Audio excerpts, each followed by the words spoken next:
Hello my dear students, once again welcome back to my channel. So students, आज की इस class में हम सॉल्व करने वाले हैं क्लास 10th मैथ्स एनसीईआरटी से chapter 6 triangle exercise 6.3 question number 13। Question number 13 is D is a point on the side BC of a triangle ABC such that angle ADC is equal to angle BAC, then show that CA square is equal to CB dot CD। देखिए, हमें triangle की मैंने ABC, तो ABC draw कर लेते हैं। सबसे पहले draw the triangle ABC and now again read the question. D is a point on the side BC। BC पर कोई भी पॉइंट D है। ओके, तब ये बोल रहे हैं कि ADC जो एंगल है, एंगल ADC एंगल बनाने के लिए हमें साइड को ज्वाइन करना पड़ेगा। तो ये बोल रहे हैं कि angle ADC is equal to angle BAC, इस पूरे एंगल के इक्वल है। इसका मतलब ये जो एंगल है 1 इस पूरे एंगल 2 के इक्वल है। ओके, ठीक है। यहाँ से show that CA square is equal to CB dot CD। तो अब देखो हमें इस क्वेश्चन में कैसे प्रूव करेंगे। सबसे पहले हम इस क्वेश्चन में गिवन राइट करेंगे। गिवन क्या है हमें? Triangle ABC in triangle ABC angle ADC is equal to angle BAC। ADC को हमने कितना माना?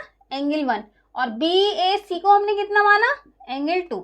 This is equation first. हमने इसको कंसीडर कर लिया। ठीक है, 1 और 2 जो हम करते हैं हम सिर्फ शॉर्ट में राइट करने के लिए करते हैं, ताकि हमें इतना बड़ा ना लिखना पड़े। Angle ADC is equal to angle BAC। हम क्या लिखते हैं? Angle 1 is equal to angle 2। Okay, इससे क्वेश्चन हमें जल्दी से समझ में भी आ जाता है और क्लैरिटी भी आती है कि हमने कौन कौन से एंगल्स को यहाँ पे राइट किया है। ओके, तो देखो मैं इसको यहाँ पे क्लियर कर देती हूँ अभी, ताकि आपको अच्छे से समझ में आ जाए। Okay, this is 2। अब देखो ये हमें गिवन है टू प्रूफ क्या प्रूव करना है हमें? CA square equals to CB dot CD। Now proof. अब आते हैं हम अपने प्रूफ पे। देखो प्रूफ में हमें ट्राइंगल्स कौन कौन से लेने हैं ना, हम प्रूफ से देखेंगे। CA, देखो CA किस ट्राइंगल में आएगा?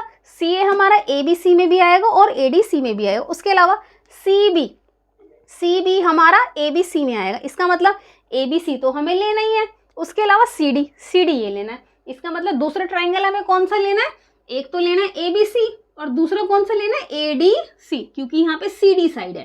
ठीक है, सो हमें कौन कौन से ट्राइंगल्स को सिलेक्ट करना है वो हमें क्वेश्चन को पढ़ने के बाद एक बार उसको अच्छे से समझना चाहिए, जिससे हमें पता चल जाए कि हमें कौन कौन से ट्राइंगल्स उसमें लेने हैं। ठीक है, क्योंकि यहाँ पे कितने ट्राइंगल्स बन रहे हैं हमारे? ABC, ABD और ADC। अब देखो क्वेश्चन को पढ़ के हमें समझ में आ गया कि हमें ट्राइंगल लेना है ABC एंड ADC। तो यहाँ लेंगे हम in triangle ABC and triangle ABC and triangle ADC। Okay, यहाँ तो हम कैसे भी ले लेंगे, लेकिन जब सिमिलर लिखेंगे ना तब हम क्वेश्चन को अरेंज करके तब लिखेंगे। देखो अब कैसे लिखेंगे भाई? ABC में एंगल 2 इक्वल है ADC के एंगल 1 के, तो angle 2 is equal to angle 1। कहाँ से? From first. उसके अलावा ABC में एंगल C और ADC में भी एंगल C। ठीक है, दोनों में कॉमन है, सो यहाँ लिखेंगे angle C is equal to angle C। This is common, ये हमारे पास कॉमन एंगल हो गया।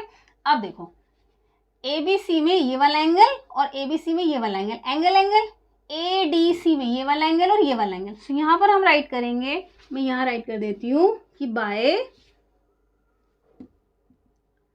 Angle criteria of similarity triangle ABC is similar to triangle ADC। देखो ये तो हमने रैंडमली लिख दिया है, कि हमने कौन कौन से ट्राइंगल लिए थे ABC और ADC, लेकिन एक्चुअल में लिखने का तरीका क्या होता है, एक्चुअल में लिखने का तरीका क्या होता है, जो कि हम एंगल्स की हेल्प से यहाँ पे राइट करते हैं। तो ये तो हमने रैंडमली लिखा। अब देखो मैं एक्चुअली आपको बताती हूँ कैसे लिखते हैं, कि ट्राइंगल और ये भी ट्राइंगल, ठीक है, क्योंकि दोनों सिमिलर है। ओके, अब देखो ए बी सी में 2 के सामने बी सी, 2 के सामने बी सी, 2 के सामने बी सी, और 1 के सामने इसमें ए सी, 1 के सामने इसमें ए सी। ओके, या फिर हम देखो ऐसे भी लिखेंगे, हम ऐसे भी लिखेंगे कि हमने पहले क्या लिया, हमने पहले लिया एंगल 2। एंगल 2 किसके इक्वल था, एंगल 1 के। तो यहाँ लिखेंगे एंगल 2 के लिए क्या लिखेंगे, ए, और 2 के लिए क्या लिखेंगे हम यहाँ पे, डी। उसके अलावा एंगल सी दोनों में कॉमन था, सो ए सी और ट्राइंगल डी सी। अब ए सी के बाद बचा क्या, बी, डी सी के बाद बचा क्या हमारे पास, डी सी के बाद बचा क्या हमारे पास, ए, डी सी के बाद बचा क्या हमारे पास, ए। तो इसका मतलब क्या हो गया, इसका मतलब क्या हो गया, यहाँ से हमारे पास अरेंजमेंट बनाने आ गए। देखो ए किसके इक्वल हो गया, डी के, एंगल ए यहाँ पे डी के इक्वल हो गया, सी किसके इक्वल हो गया, सी के, कॉमन हो गया, और यहाँ पे देखो ये बी किसके इक्वल हो गया, ए के, ठीक है, बी किसके इक्वल हो गया, ए के।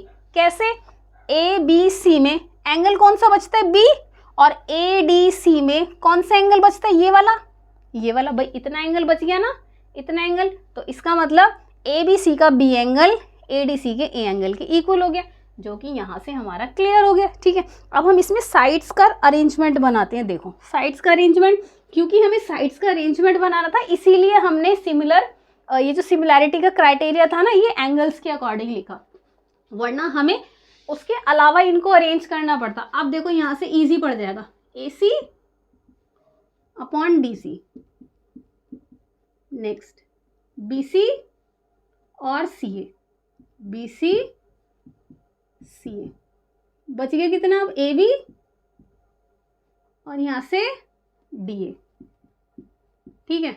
हमें लेके क्या आना है, हमें लेके क्या आना, सी A square, C A square. तो सी ए स्क्वायर हमें यहाँ से मिलेगा B C into C D. So C A square हमें यहाँ से मिलेगा, हम इन दोनों को ले लेते हैं।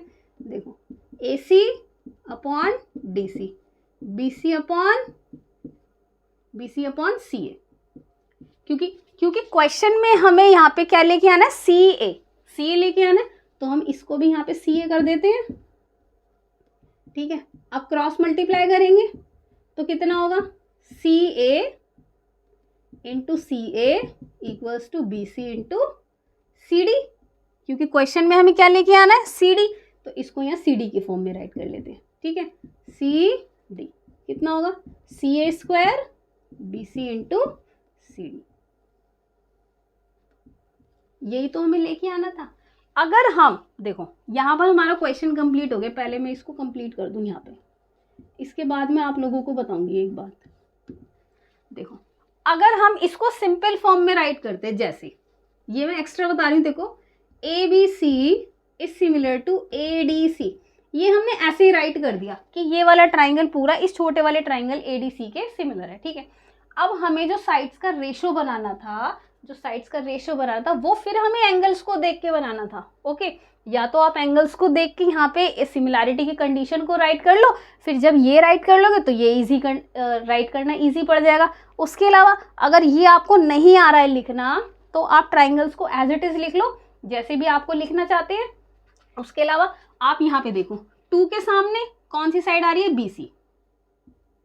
ओके, क्योंकि 2 1 के इक्वल है, तो 1 के upon A C. Okay, C A B C में सी के सामने ए बी, और सी ए डी सी में सी के सामने ए डी। अब कितना बच गया, बी। अब कितना बच गया यहाँ पे, बी। ए बी सी में ए बी के सामने कौन सी साइड आएगी हमारे पास, देखो ए सी। उसके अलावा अब ए डी सी में कौन सा एंगल बच गया हमारे पास, ये वाला एंगल ए, ये वाला एंगल बच गया, तो इसके सामने साइड आएगी हमारी सी डी। अब आपको क्या लाना है, आपको क्या लाना है, सी ए स्क्वायर लाना है। तो इसका मतलब आपको ये वाले दोनों अरेंजमेंट लेने पड़ेंगे, क्योंकि A C into A C, C A square, B C into C D. तो यहाँ से हमारा क्वेश्चन हो जाएगा, ठीक है। BC अपॉन AC और AC अपॉन CD। तो यहाँ से हमारा क्वेश्चन सॉल्व हो के आ जाएगा कि AC square equals to BC dot CD, ठीक है, ठीक है। तो जैसे भी आपको समझ में आए आप वो वाला प्रोसेस अपना लें।